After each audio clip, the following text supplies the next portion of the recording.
Hello mga sis, ang lulutuin ko nga pala ngayon ay chicken adobo with liver. Sobrang dali lang itong gawin. Tara, gawin natin. Ginisa ko muna yung bawang sa mainit na pan. Inaro-halo ko lang siya hanggang sa parang maging translucent na siya.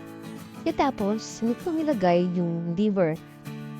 Hinalo ko siya ulit hanggang mag-iba yung kulay. This time, kapag nag-iba na yung kulay ng liver, haluin mo pa ng haluin hanggang sa maging talagang wala na siyang kulay. Tapos, tsaka ang nilagay yung chicken.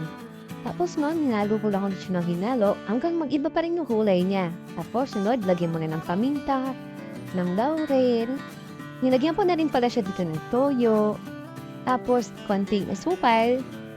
Tapos, hinalo ko lang siya ng hinalo. Don't forget to subscribe to my channel and hit my notification bell para updated ka, sis. Next, lagyan na natin siya ng water, isang baso, at lagyan na natin siya ng 2 tablespoon na oyster sauce.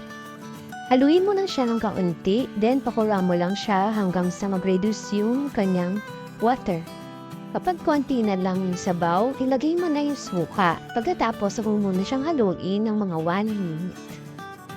Pakuluan mo lang ito ng mga 30 minutes, okay na yan. Alam mo ba sis na ang adobo ay isa sa mga pangunahing pagkain ng mga Pilipino noon? Kaya hanggang ngayon na-adapt pa rin natin siya para kainin. Sobrang tipid din ito, hindi mo kailangan naman laking pera or panggastos para na makapagluto nito kasi konti lang ang sangkap.